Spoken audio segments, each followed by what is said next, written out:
Hi, it's Joey Reynolds. That's me. I'm the one that's in the top square. Below me is Bryan Rigg, and then to my side is Jay Sorensen. Take the fifth call, will you? Now, Jay and I met a long time ago in Lakewood, New Jersey. He was at a nightclub. He was playing music, and he was playing records, and the first guy I ever had seen who went from one record to another without interrupting them. We used to always talk between records on the radio. And Jay was doing this in a club, and it was a dance mix, but we didn't call it that, and nobody knew about that yet. Yeah. Because there were too many white people. Yeah. And so Jay came out, and he was doing that, and I said, why don't we do that on the radio? And I had a radio station there, and we did it on the radio, and it worked pretty good. And Jay's been, I named him Jay the Jock. Yeah. And he stayed playing. So we go to NBC in New York. Here we are, 30 Rockefeller Center. We replaced Howard Stern. We got the biggest job in the world, and the greatest place in the world, 30 Rockefeller Center. We go into the studio, and Jay's got his Captain Kirk lunch bucket. I said, Jay, they have a commissary here. You don't have to bring a lunch that your wife packed so that you wouldn't be hungry between New Jersey and here. That was fun. So that was it. For years we did that, and then of course I didn't see him for a long time. He punished me, and then we got together again. I was in WOR alone for all those years with Myra. Of course, Myra was my producer, and I met Bryan Rigg. Now Bryan's with us tonight. Bryan is a guy who came to us through. He was an author for one thing. There's a lot of things. But Myra thought that he would be a very interesting guest because he had done some very different things. Besides being a U.S. Marine, you joined you joined the Israeli Army, right? Mm-hmm. Now, in what order was that, Bryan? In 1998, I was in a special unit called Marva in the Israeli military, and then in 1999, I joined the Marine Corps as a officer. And what did you become? What officer? Well, I was just a second lieutenant. I was originally an air contract. I was hopefully going to fly either F-18s or Cobras, but I got injured. But since I had a PhD, they stuck me in a think tank called the Warfighting Lab at the basic school. And so for the next 2 years while I was trying to get healed to go back on active duty, I took care of a library, gave lectures, and developed reading guides for the Commandant's reading list. So it sounds more glorious than what it was, but that's what was in the history of the Marine Corps, I'm the only librarian you've ever met. I was the most elite force you can imagine. Well, how did you do with the Israeli Army? Were you good with those guys? Oh, yeah. It was a unique unit called Marva, and it was helping people who lived outside of Israel who were of Jewish descent to potentially think about making aliyah or immigrating to Israel. So you're not Jewish, though, are you? Well, by Jewish law, I am. Through my mother, I have Jewish descent. So by halakha, if you have a Jewish mother, you're considered a Jew. So a lot of these people from South Africa, Australia, England, they would go to this unit, and it gives you a feel for what Israel's like to serve in the military. But it also helps you learn more about the society. So it was a unique unit that I was a part of, and I did that for 10 weeks in the summer of 1998. Wow. Well, Jay here has you share something in common. Yes, First of all, his mother was a Jew, and so he's a Jew, and also he's a devout coward, right? Isn't that what you are? Of course. Actually, Nixon stopped the draft in 1974, I think it was. I was number 3 on the lottery. They stopped it at 2. But Jay, a hard war to be a part of. Well, Jay's nephew, or grandson rather, has just come through. He just go ahead. He just graduated from Paris Island. So, congratulations, Semper Fi. Yep. Hey, did you go to the graduation? Jay, did you go there for it? No, we couldn't. They wouldn't allow us to go. They were still quarantined. Okay. It's one of the most remarkable events when you see those young men and women become Marines.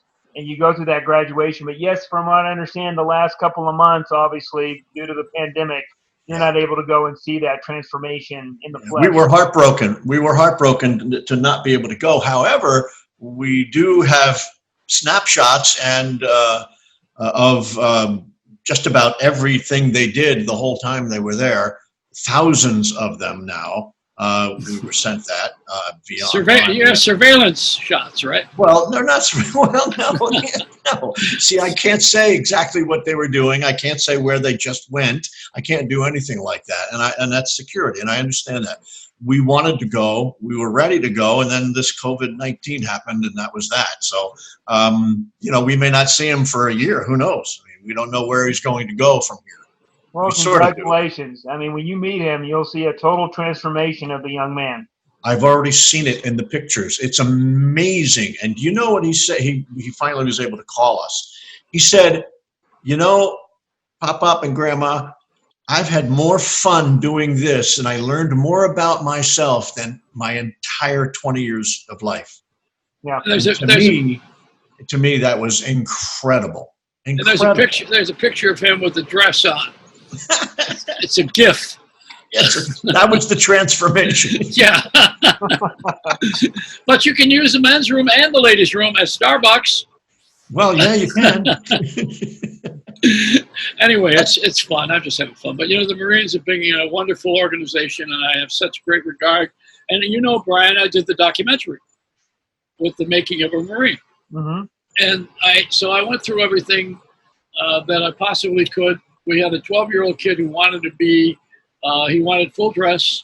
He was a Make-A-Wish kid, and he wanted to be made a Marine, and he was. He was.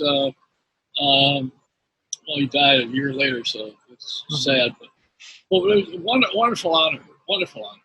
He got what he wanted, and Jay was saying to me earlier, his grandson got what he wanted too, since he was a kid, right?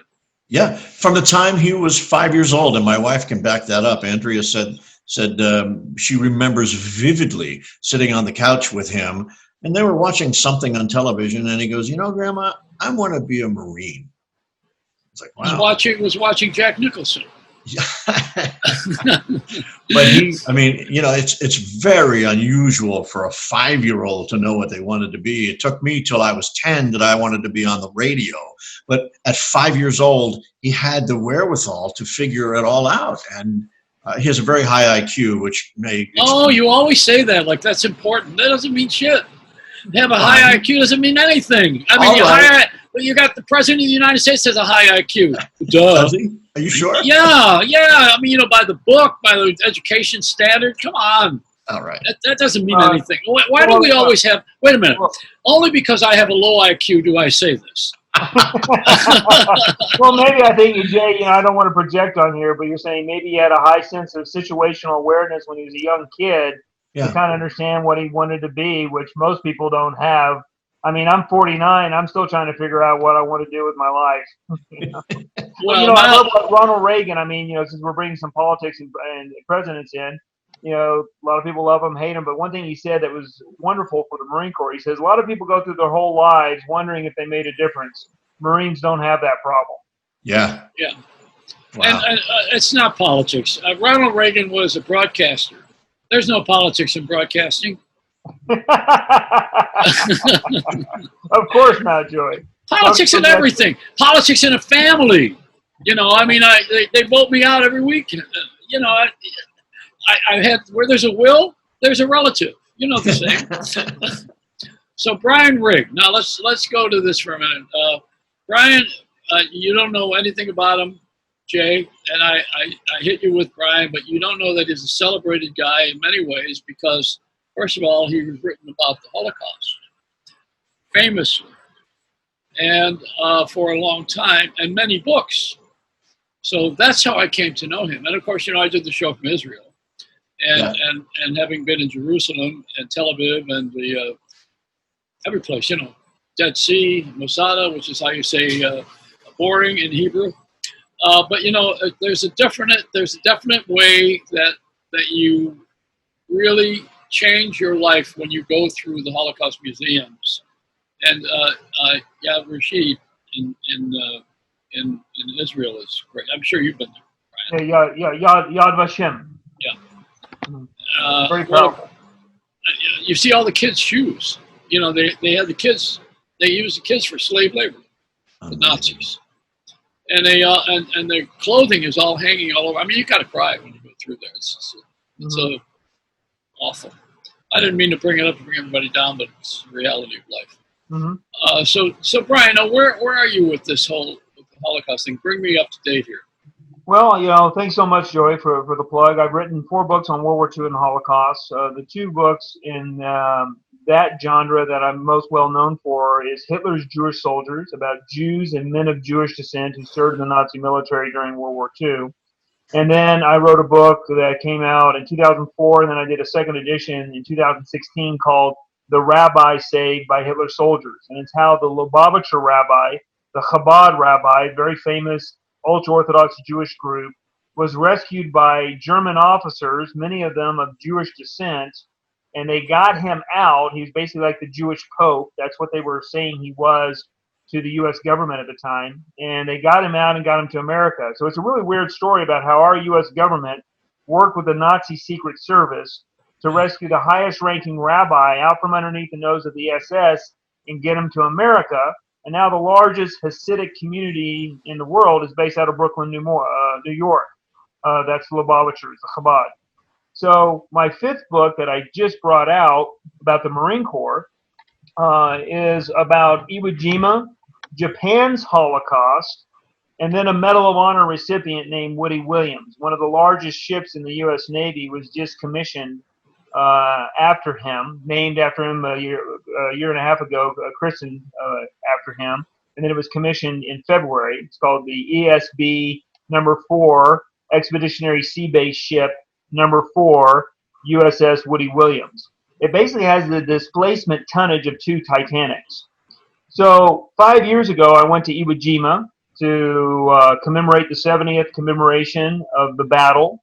And I met this gentleman, Woody Williams, a Medal of Honor recipient, and I met another 30 Marines. And I was thinking, you know what? Nobody's ever written about his life.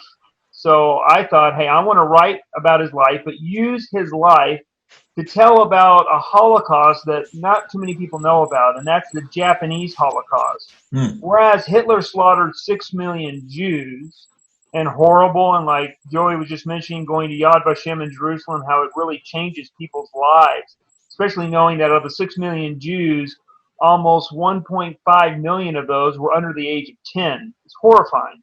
But what people don't realize is that Japan slaughtered 3 times that amount. They slaughtered 22 million people. And unlike the Germans, who have paid 90 billion in reparations, Japan's only paid 1 billion, and they deny it. They don't write about it. They don't acknowledge it, unlike the Germans, and it's disgraceful. So I use this new book called Flamethrower to talk about these issues. And the reason why I call it Flamethrower is that, getting back to the Medal of Honor recipient, Woody Williams, and using his life to tell the story and tell the chapters about Japan's Holocaust, the Pacific War, Iwo Jima, how he got his medal was he used the weapon, the flamethrower, to incinerate, dozens of Japanese potentially in one day. And about 1/3 of all Japanese killed on Iwo Jima were killed by flamethrowers. And a lot of people don't realize this. So this is why I call it Flamethrower. But to get to the Holocaust theme, and me being a genocide Holocaust historian, I wanted to put this Holocaust on the map. So that's what I've been doing, Joey, the last 5 years, is writing my 5th book on World War II and the Holocaust, but now focusing on the Pacific campaign and not focusing on Nazi Germany and the European campaign. Well, we had a lot in common. When I first met you, I took you over to Bikram Yoga. Oh, yeah. Take a class in the hot room. We went there several times. So, Bryan gets up, and first of all, as a Marine, he starts doing push-ups. Now, we're all meditating and on the blanket waiting for the sweat. And Bryan is doing push-ups and sit-ups and stand-ups, and he's on his head, on his knees. And I said, this guy ain't going to make it. This will be an hour and a half of the routine, and he's not going to get after. He blew his load. But you did. You got through it, and you liked it too, I think. Yeah, I enjoyed it. Yeah, I was right over there on the west side, and just push-ups. Everybody was looking at me kind of weird, and you were shaking your head. But that's how I kind of warm up before yoga. It's very unorthodox, but I enjoy it. Well, it was the pink spandex. That's what did it. With the Marine Corps symbol on it. Oh yeah, right. That'll work. The Marines have really given you the great texture that you need. The world texture. I think you have an international education from that. I believe that's where The Marine Corps, it's really interesting, and you'll see this, Jay, with your grandson. Uh-huh. In all the other services, you join and then you leave. But with the Marine Corps, you become. It's a total transformation of your identity. It's in many respects, not to be hyperbolic here, but it's almost like a cult. It is a religious group, and once you become a Marine, once a Marine, always a Marine. And you're never a former Marine or an ex-Marine. You're always a Marine. Mm-hmm. And, I was honored to be part of this, Joy, and it did give me a sense of belonging, a sense of giving back to my country, a sense of, supporting the democracy, but also being a part of a unique organization, a unique tribe, if you will. So, getting back to my story about being a Marine, when I got injured and was stuck in this think tank, and being maybe the first librarian of the Marine Corps, writing this history of the Marine Corps. And I've been very blessed. I've had 2 commandants of the Marine Corps write forewords and endorse this work. Commandant Al Gray, the 29th Commandant of the Marine Corps, and then Commandant Charles Krulak. And so I'm very honored that they gave their kosher stamp of approval of this book and that it really contributes to Marine Corps history. But I also felt a burning desire for many years, since I wasn't able to lead Marines in combat and do what I had initially signed up to do, be a combat pilot, that now I'm able to kind of give back. In the 2 years I spent being like a librarian in the Marine Corps, now I'm actually benefiting the taxpayers for paying my salary at that time to read books and give lectures and whatnot by preserving American history and Marine Corps history. And you're a family man. You have a family. I have 3 wonderful children. I have a 19-year-old daughter now, and then I have a 17-year-old son and a 13-year-old son. So I'm a very proud dad of my kids. Everybody knows about the Navy SEALs and the Navy. In the Army, you have the Delta Force and the Rangers. You have the PJs, the pararescue guys, and the Air Force. And those units have something in common with the Marine Corps in general. But the only service that you have that in general, they feel like the entire group is an elite unit, is the Marine Corps. It's always good to talk to you, Bryan. We're not done yet, but it's good to see you. Last time we were together, I think, was in New York City. Yep. And now you are quarantined, like in Dallas, right? Are you in Texas, Dallas? That's right. They just started opening up the society a few weeks ago. Today was the first day I, for the first time, saw traffic on the roads. And we actually went out to a little hamburger joint we normally went to. They have social distancing in there, but you're starting to see the economy slowly come alive here in Texas. I worked on the radio in Dallas. I was on the radio at 570 KLIF. There. Yeah, about 20 years ago. They didn't like us because we were too New Jersey and too New York. Well, yeah. I mean, it's getting a little bit better now, but growing up, if you were a Yankee, people did raise a skeptical eyebrow. I still heard that virtually every day. Oh, y'all are Yankees. That was it. Yeah. Well, my mom got in trouble. I mean, she's from Oklahoma, but when she married a guy from Philadelphia, my dad, oh boy, and they did a part of their honeymoon trip through the South. My dad said, I was tired of talking to people, and they were talking about how their grandfather was killed by a Yankee, during the war, of independence, as they called it down here.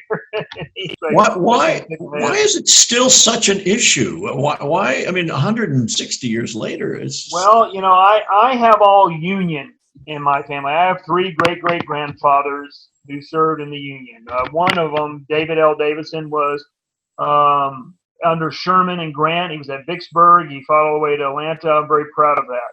Wow. And I'm glad in some respects I don't have any Confederate background. I mean, they were rebels. They were traitors. They were trying to break up our country.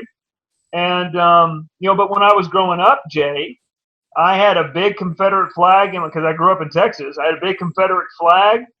I was very proud of my Southern heritage. I remember in Texas history in my Christian school, Fort Worth Christian, of the teacher saying, okay, yes, we lost the war, but we inflicted 100,000 more casualties on the Yankees than they did on us. Oh boy. So in other words, we were better fighters, and if we just had the population, we could have kicked their backsides.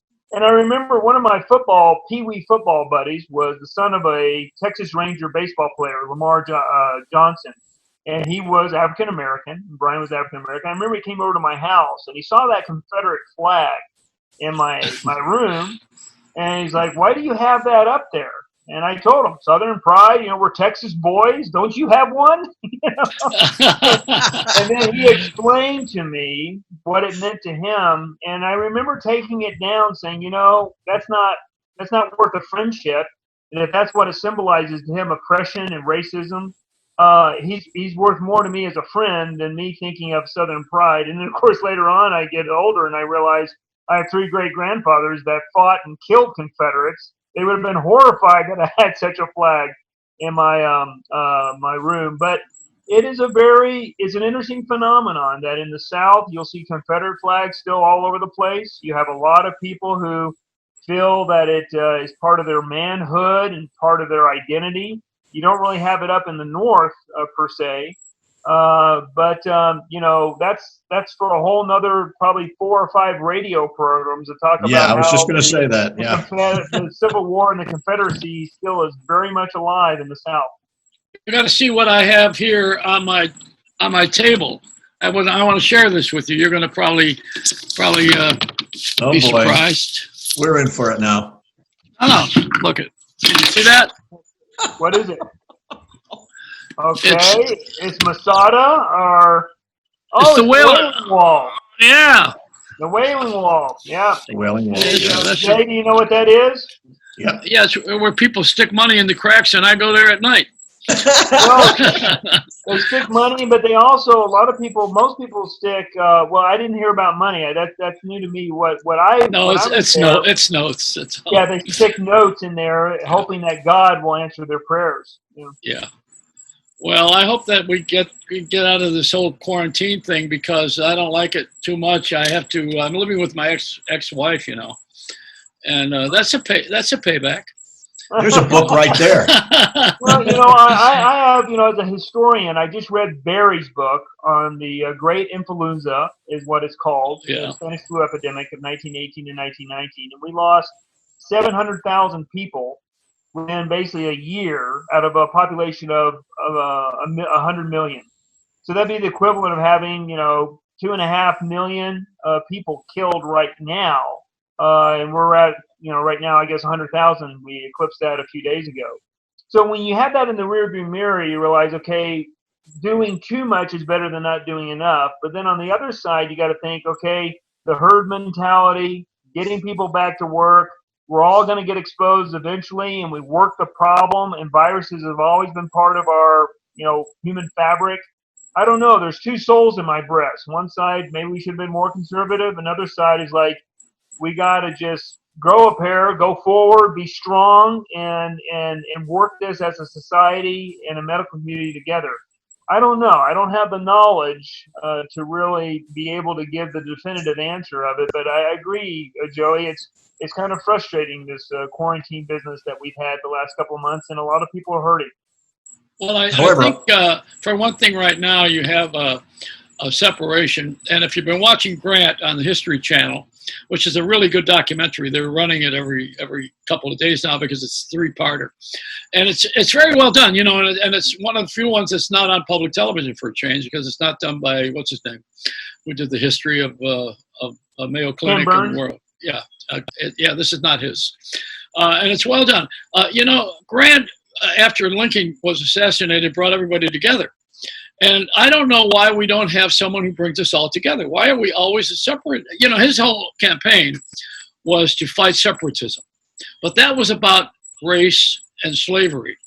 And as soon as Lincoln died and Grant got into office, he picked up the gauntlet and ran with separatism being not allowed.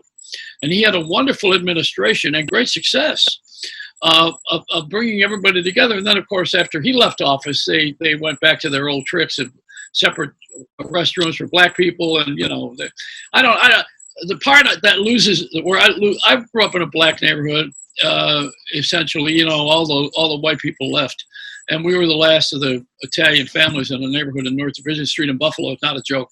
But and growing up, whenever I won a baseball game, I got a rock in my head because black kids always wanted to gang up. You know, the black kids were in my childhood, they were the majority.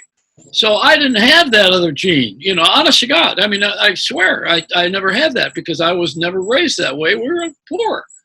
And, you know, when you're poor, you're thinking about how you're going to eat, not how you're going to sit there and worry about whether you have a tan or not. And I never did get this whole African-American thing. I'll tell you why I say that, and I want to bring it up. I'm glad. I know that you write famously on these issues, Bryan, and it's so much of it has to do with prejudice. And I'll tell you where I changed my mind about how I was angry. I was no longer angry when I saw a film at the Avignon Film Festival at Hunter College in New York. It was transferred there a few years back, and it was an old film showed France, and black people many of them were French colonists.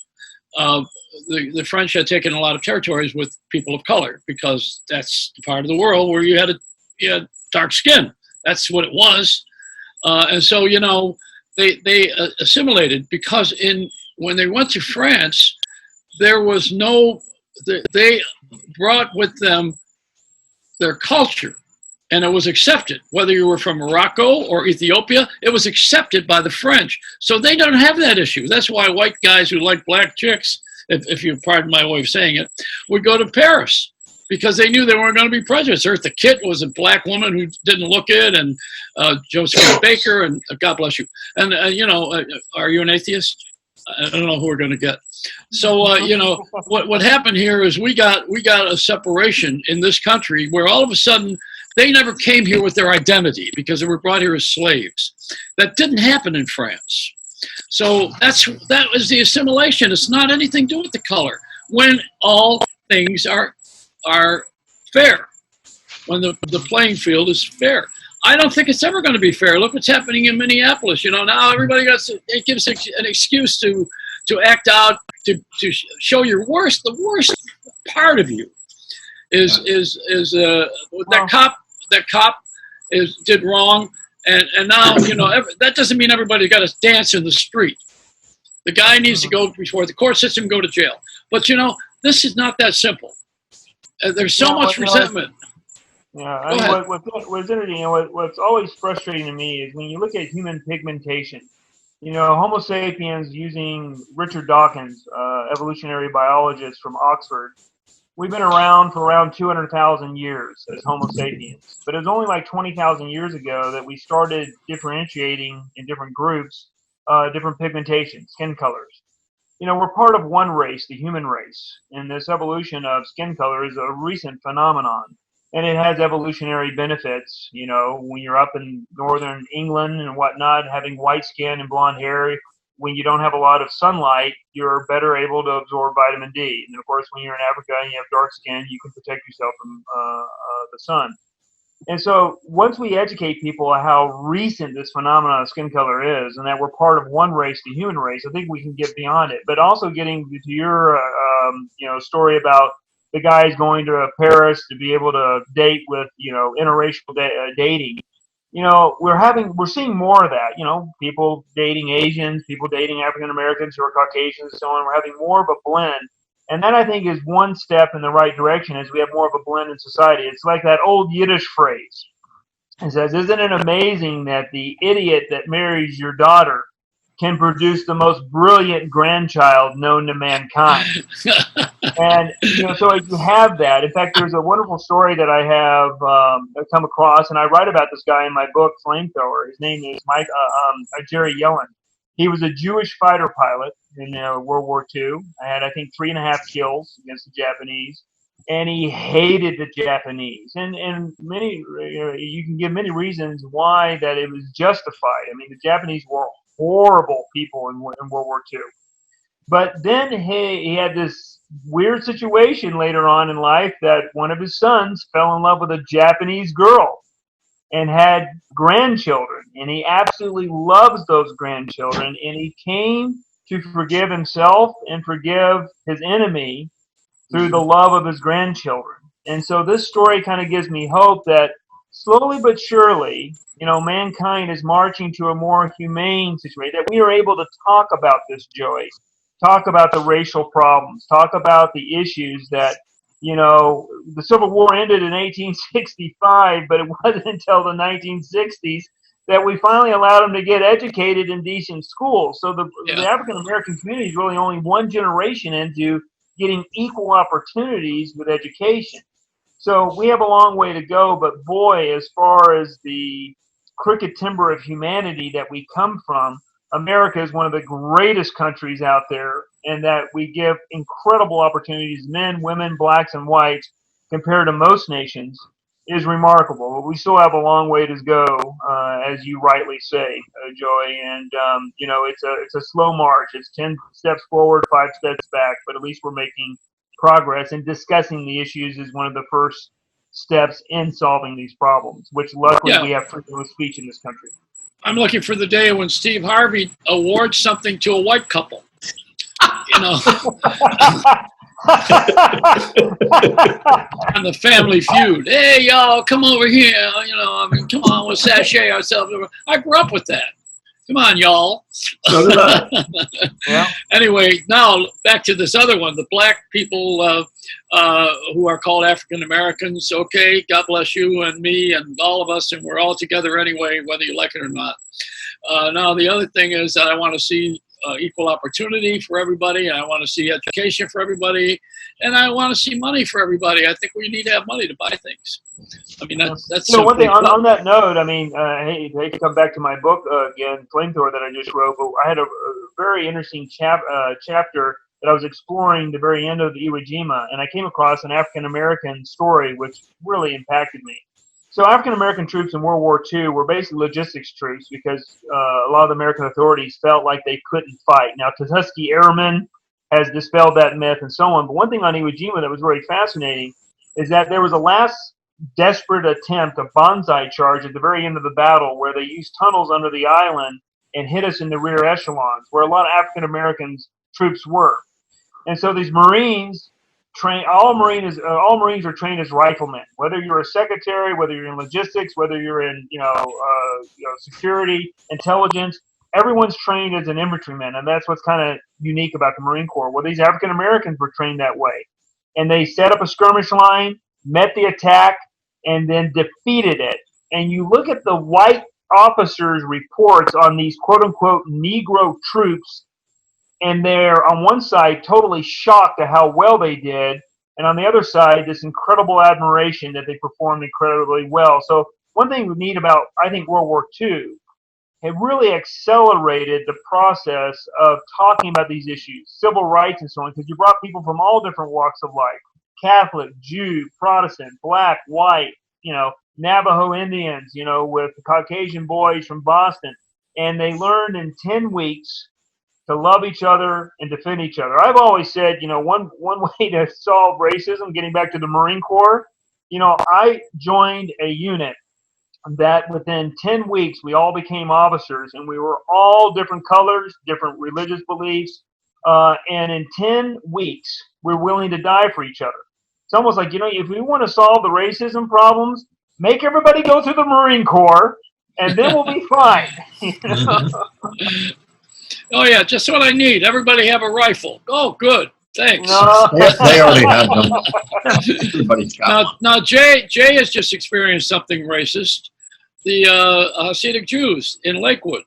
They are gathering when you're having this tribal wedding and funerals, and they were not practicing separation. They were not wearing masks, I don't believe, and they're getting virus. And that whole team. It leads the county where I live in the amount of deaths and in cases. What is what I said, right? Yeah, I write about the Hasidic community now. I guess in Lakewood it's the yeshiva world, but they're the ultra Orthodox, and they're the Hasidic groups and the ultra Orthodox of the yeshiva world are very difficult people to deal with. And if they believe that you are going against any of their creeds, they will label you every name under the book. And quite often, a lot of their belief structures are very racist in themselves. As any extreme religious belief is, it becomes usually very bigoted. But I saw those pictures, Jay, and I didn't know that was in your neighborhood, of all these funerals and when the people were coming through and they were gathering, and they've had a huge outbreak of the virus and people dying, correct? Yes, indeed. So it got under control. But now I think because there's this notion that, things are getting better. We're starting stage 2. Let's go outside. And so kids are riding their bikes and standing in crowds and not caring about having a mask on. And that worries me because my wife is she's got complications from illnesses. And, it doesn't seem fair to me that people can be that callous when they have the knowledge right in front of them about just how dangerous it is. And I'm talking about, forget just Hasidic Jews. I'm talking about, yahoos who live down the street who are waving their Confederate flag too, So, you had a lot of African American ministers that defied the orders, and they met at church and so on. And there was a recent article I saw about a week ago, like 4 prominent African American ministers that have died of the virus, who were ridiculing it at the pulpit and saying God's going to protect them. I mean, this defiance of science in relationship to the evidence that's out there is mind-numbing. And we also, in the Hasidic community, and since I'm a Jewish descent, I can kind of poke fun of them, I think, to some degree, not to focus on them 100%, but they did this also a few years ago with the smallpox vaccine. And they were refusing, and the mumps and the measles, I believe, they were refusing to get vaccinated for this for religious reasons, and that affects the whole community, just like they're finding right now. So I think this is really stupid and short-sighted, and shows flaws in their religious creeds. Should we be wearing masks now on phase 2 in Florida?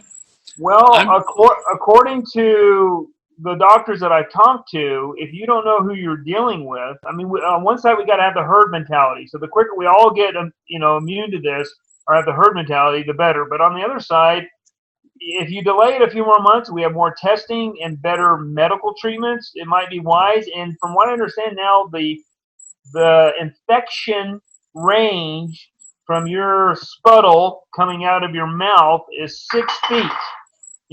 So that's something. So yes, I guess, Joey, if you're asking me as a military Holocaust historian, what I think scientifically we should do, masks seem to help. Is what they're telling us. Well, we got to tell everybody also your father-in-law is a famous surgeon. Yeah. He's Dr. Paul Stelter. If any of you have mitral valve prolapse or aortic valve prolapse, you have leaky valves. And he's really good also with Jewish people, that when they come to him, if there's wiggle room to do a homeograph, a human valve versus a pig valve, he will go and lean toward doing a homeograph for them, especially if they're religious. He's very, very kind in this respect. But he is one of the leading experts in valve replacement surgery. He's at Mount Sinai. Wow. So yes, he's a very good guy in this respect, and it's amazing how many surgeries have been continually going on during this whole virus. Because when people need a heart operation, they need to get it done, and he's 73 years old and still cranking away. So thanks for asking about. He's a great doctor. I met him when I was he's from New York. He's in New York. Yeah, you did a whole program with him about 7-8 years ago when he went to Mount Sinai. You were very kind. Appreciate that. And I remember what he did for the Jews. He takes all the cream cheese out of your veins. He does clean out the heart too, as well. Here we go. Yeah, I want to read your books. Where can we get them? Obviously in the library, but where else can we find your books? Well, thank you, Jay. So I have a website, Bryan Mark Rigg, Bryan with a Y, as in Yankee, and Mark Rigg, R-I-G-G. So it's bryanmarkrigg.com. So you can see all the books there. They're all sold on Amazon. And then I have an author's page on Facebook under my name, Bryan Mark Rigg. And if people want to get signed copies and whatnot, they can get in touch with me. I have a Venmo account, and they can pay me, and then I just send it off to them. So I appreciate it. The two books that are selling the best right now are still my landmark book from 2002 called Hitler's Jewish Soldiers, about Jews and men of Jewish descent to the Nazi military. And then this recent book I wrote on Iwo Jima, Japan's Holocaust, and this famous Medal of Honor recipient, Woody Williams, and the book's called Flamethrower. And it's become very controversial in many respects because I found that this Medal of Honor recipient shouldn't have received the medal. In fact, the Commandant of the Marine Corps said for the package that was put in for him, he should not have gotten it. And we are looking at problems with politics. We're looking at embellishments of the story, and that there was a lot of things that got into the historical record that were not substantiated.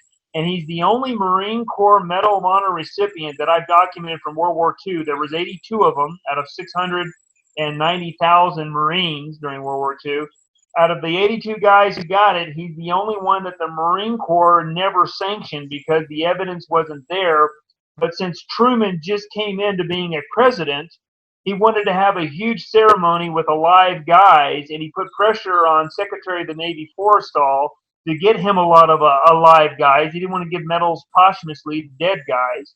And so they pulled the medal process from the Marine Corps and fast-tracked it so he could have a lot of alive bodies at the Rose Garden in October 1945 to celebrate the end of the war and do something that was apolitical. So speaking of politics, coming full circle, Joey, not everything has politics in it. You really see how the sausage is made with these Medal of Honor recipients of World War II. And because these are our modern heroes. Our buildings, our hospitals, our ships are named after these guys. Books are written about them all the time because they got this medal. And so I really go into a deep dive of how these medals are conferred during World War II. And hopefully I've made it very interesting for the lay reader, and especially for Marines out there. So, Jay, thanks for the plug there. And, I've only written 5 books on World War II and the Holocaust, so I'll call you next week after you've read all of them, and I look forward to hearing your thoughts. What did you do for Memorial Day? I was blessed. I did a lot of stuff with promoting the book. I wrote a lot about Memorial Day, about different individuals in my book. There are probably about 20 guys I've documented who should have gotten the Medal of Honor, but the bureaucracy failed them. So from the week leading up to Memorial Day, I wrote miniature biographies, and they're on my author's page, of about 3 to 5 pages about these men, and I called them Forgotten Heroes of Iwo Jima for Memorial Day week or weekend. So that was what my main goal was for Memorial Day. And then also I helped my son, who's in the Sea Cadets, and he's very patriotic. He's 17 years old. He marched with the Marine Corps flag through Dallas along a trail for 25 miles. Wow. So I support him. We had torrential rains here. So that was my Memorial Day, gentlemen. And so thanks for the question, Joey. Mm-hmm. Oh, I was very busy myself. I was watching Judge Judy. Did you talk about patriotic things? Oh, I switched over to Larry David. That'll do it. No, it's wonderful. I saw a clip of many people playing the taps. They had all of these amateurs that this guy put together on CBS television, I think, and that was the most dreadful sounding, haunting melody I've ever heard. I don't ever want to hear taps again. I don't like it. It's dreary and down. On purpose. On purpose. It's supposed to be that way. It's supposed to be that way. What I find is horrifying. My dad was a Navy navigator during the Korean conflict. And he was also a jazz musician. He was in a professional jazz band from 1950 to 1961. I grew up with Benny Goodman, Harry James, Armstrong. I mean, those were a lot of my heroes. And my dad was a trumpet player, very good at it. And whenever they had a funeral, he would play taps. And my dad would practice, and he would play that.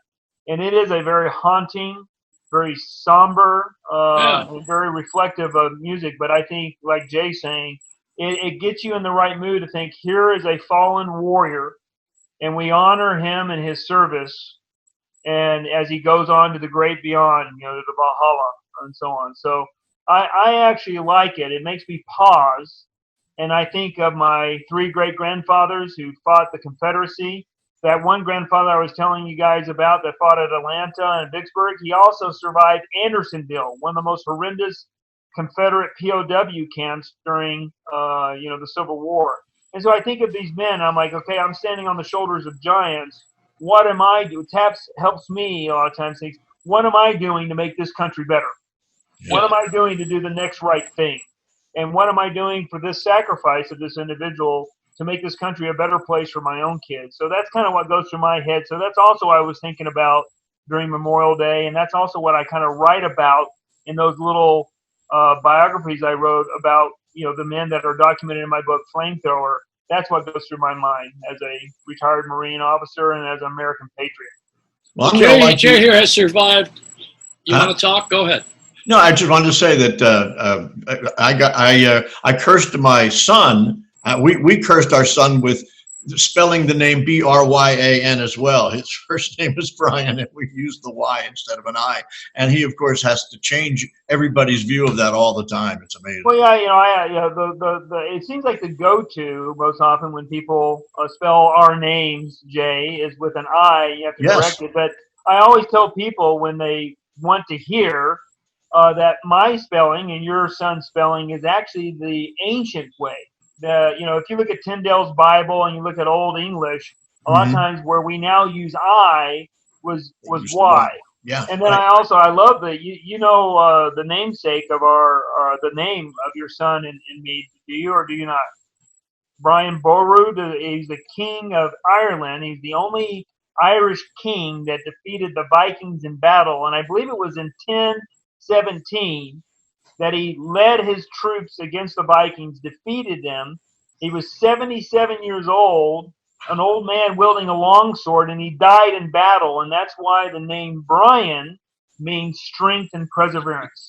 I was going to say that we can go to your site, and what is it again now, Bryan?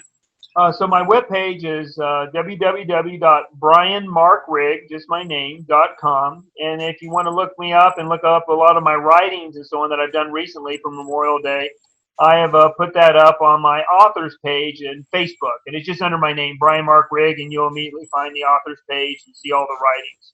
And I really am trying to bring out information about my book, Flamethrower, that came out for the 75th anniversary of the Battle of Iwo Jima. Because I think, what I was fascinated by is I went to the National Archives in St. Louis with the personnel files there, in Washington, D.C., and then also College Park, Maryland, about all the units and the divisions that fought on this island. And I thought Iwo Jima, especially after Clint Eastwood's films, Letters from Iwo Jima and Flags of Our Fathers, would have been documented thoroughly. People would have known an awful lot about it. And I believe half the stuff I found out about the battle and the men who fought there have never seen the light of day in the historiography of these events, Iwo Jima and the events leading up to it. And so I was very fascinated by this. And so I was very keen on when this book came out to make sure it came out around this battle, a commemoration of the 75th. So it's and the raising of the flag was not a legitimate picture either. Well, it's very interesting. I talk a little bit about that in the book, and you bring up an interesting thing. So the famous flag raising on Iwo Jima was actually the second flag raising. Yeah. So what happened is when we took Mount Suribachi on the 23rd of February, 1945, we landed on the island on the 19th, and that's the high ground.